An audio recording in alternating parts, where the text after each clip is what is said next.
Thank you, thank you. Thank you, Manuel. Good morning, everyone. Good morning. You know, as our theme this year suggests, we are many voices joined together by one mission. You know, over a decade ago, AIPAC had the foresight to identify the changing in U.S. demographics and, of course, its impact on the political landscape. So, in recognition of these influential and emerging populations, AIPAC sought to engage all Americans to make sure that America's pro-Israel lobby reflected precisely that, our country's diversity. Just look around. Just look around.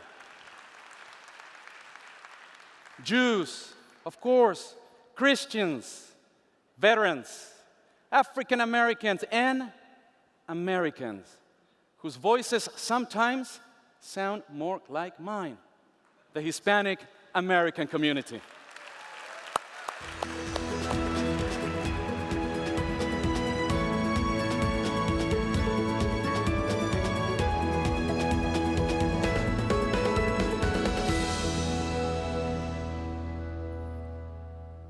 Welcome, welcome. Welcome, bienvenido. Welcome, bienvenidos. Buenos días, buenos días. There. Welcome. All right. All right. That's it. Okay, let's sit. We have some very special guests with us today. First, representing Florida's 27th Congressional District.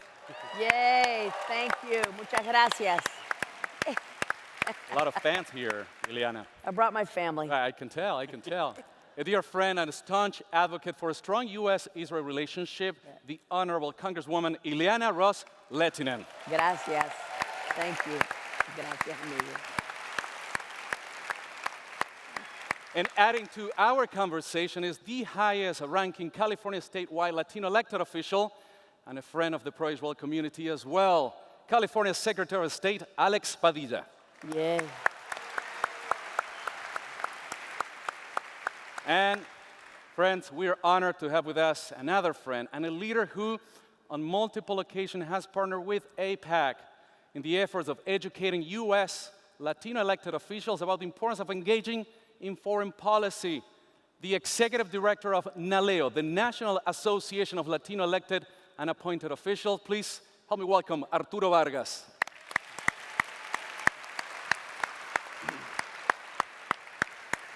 Now, for many years now, I've been getting to know all the ABCs of the organized Jewish community. So today, I get to share some of our ABCs here. So for those of you unfamiliar with NALEO, Arturo, you can correct me if I'm wrong, it is the political leadership organization for more than 6,000 U.S. Latino elected and appointed officials. And guess what? That number will continue to grow. Absolutely. Yep. Absolutely. So welcome, everyone. Welcome. Bienvenido. Let's jump right in. Should we do this in Spanish, English? How do we do it? Spanglish. Spanglish? All right, we'll do it in Spanglish. Get ready. So I want to start with you, Secretary Padilla, Alex, to offer some context to our conversation. You have served as the first Hispanic American elected to several positions, President of the Los Angeles City Council, where you became the first Latino to serve in this position. On the growing importance, on the growing political influence of Latinos in America, where are we today? Well, I think as time is going on and our population continues to grow, more and more Latinos are coming to that realization that I did after college, right? When we go from being cynical and skeptical about government and politics to realizing, hey, we have to get involved in our democracy in all aspects of the political process, from naturalization to voter registration to voting, but also when it comes to running for office. That figure of 6,000 and growing, it's not just people who happen to get elected, it's people who are wanting to run for office, federal, state, local level, and are doing so in increasing numbers. And to me, that's the silver lining, the ray of hope, because like so many people across the country, this last November was a tough election cycle. You have Latinos across the United States of America today wondering and worrying about what the future holds as it pertains to healthcare, as it pertains to environmental protection, Right. as it pertains to a wall and immigration policy. But the silver lining from last November is that, once again, we have a new record high in terms of congressional representation, more Latinos in the U.S. Congress than ever before. And at the state level, yeah, round of applause. Right. And at the state level, 13 statewide elected officials across the country, and that will continue to grow as well. So challenging times, but a lot to look forward to. And that number is not going to obviously stop. It's going to continue to grow. I want to go with you, Arturo, really quick. You have led NALEO since 1994. That's right. Correct? 23 years. Oh my goodness, 23 years. Excellent. And you have been at the forefront, leading the way, Arturo, for the increase of political representation, influence of Latino elected officials in this country. Alex just said where we are today. So what do you see our community, our leadership in the political arena going from here? Well, what we like to say at NALEO is that the future of the United States is the Latino community. You know, we are 55 million strong. We never use the word minority at NALEO. We're 17% of the population, 25% of America's children. We are the nation's second largest population group. And with that comes responsibility of leadership. Because we will be leading states, we will be leading cities, we will be leading this country. We will inherit this country in many respects. And part of NALEO's job is to be ready to provide leadership for everybody. Gracias, Arturo. Thank you. So the following is a question, obviously. Ileana, you broke many barriers. You were the first Latina elected to serve in the Florida State House and Senate, the first Latina elected to the U.S. Congress. You keep breaking barriers. That's amazing. That's amazing.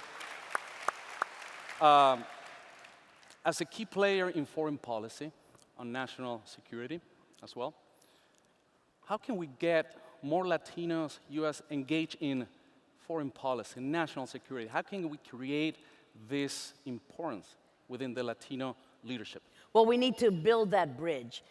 For many Hispanics, domestic issues and foreign affairs issues are almost the same. Why? Because we've come from somewhere else, many of us. I'm blessed to represent a very diverse district where we have Haitians, Cubans, Nicaraguans, Venezuelans, you name it, Russians. And so for us, really, foreign affairs are domestic issues, and we understand why the rule of law is important, and human rights have to be supported, and freedom is important. And so that brings us just naturally to why we align ourselves with the Democratic Jewish State of Israel, which stands for freedom and democracy and the rule of law. So it's a natural connection that we make. Many of us have come from troubled lands. I've come from Cuba. We lost our homeland to communism. We found an adopted land, and that's a new, another way of thinking about Hispanics aligning with Israel, and that is that we see it, Jews see Israel as the homeland. For Hispanics, we see the United States as our adopted homeland, but many of us came from somewhere else. And also, I think that we need to emphasize to Hispanics about Iran's influence in the Western Hemisphere. You know, we just commemorated the 25th anniversary of the EMEA Jewish Community Center bombing and the bombing in Buenos Aires, Argentina, of the Jewish embassy. So Iran's influence is everywhere in the Western Hemisphere, and we need to keep that in mind. And also, in Congress, we formed the Latino Jewish Coalition, the caucus that meets. We need to build those bridges, and we need to make those connections. Ileana, I want to touch on this.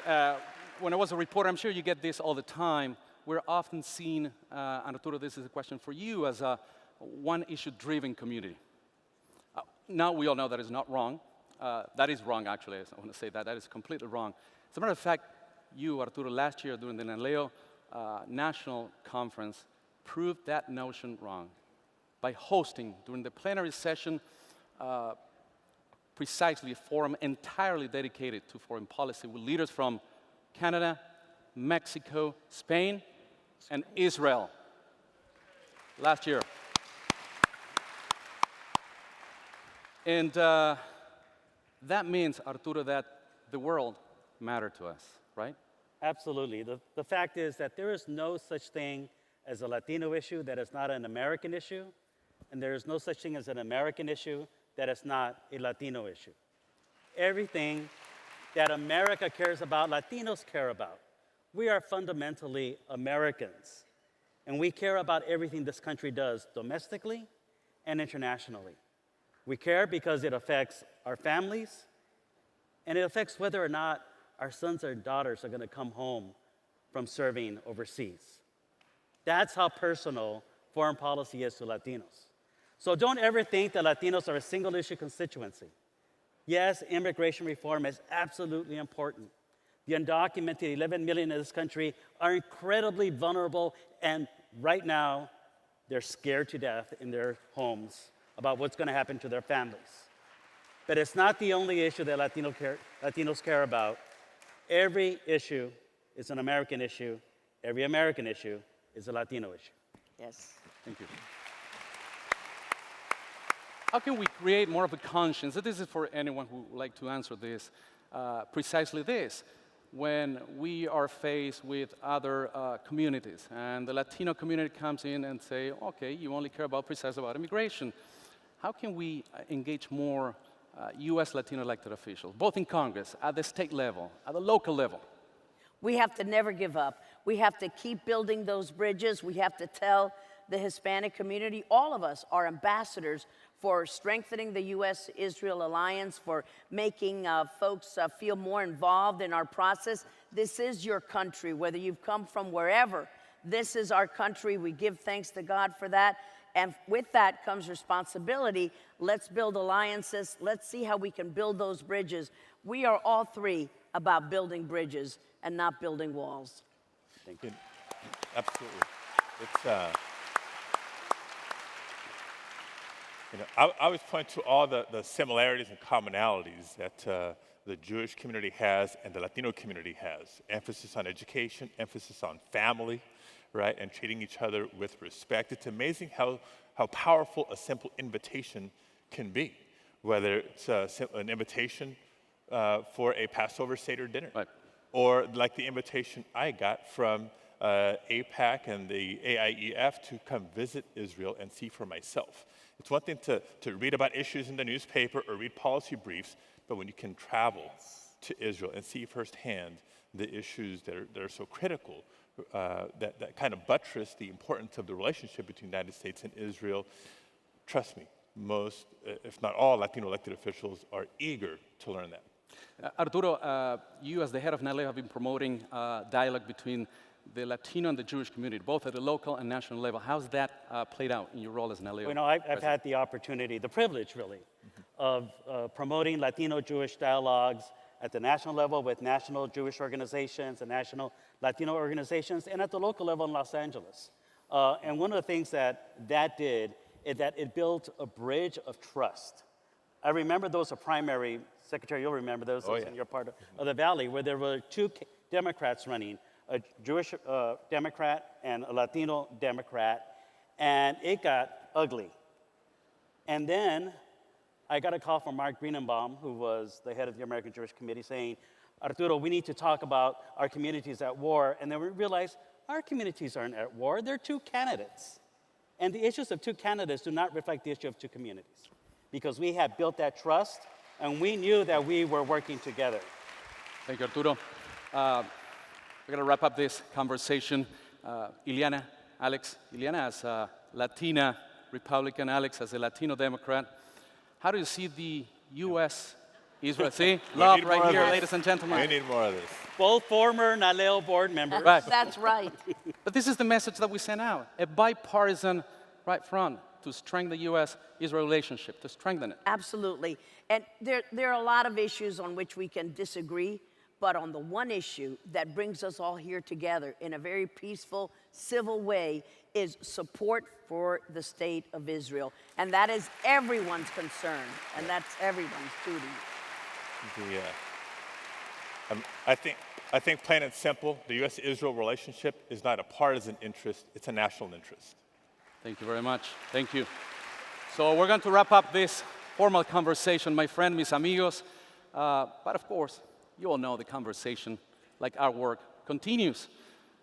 Thank you, each one of you. I want to thank each one Muchas of you, gracias, Ileana, amigo. Alex, Arturo, Thank for you. your candor, Verdad. your insight, for your leadership, but most importantly, for your friendship. Muchas gracias.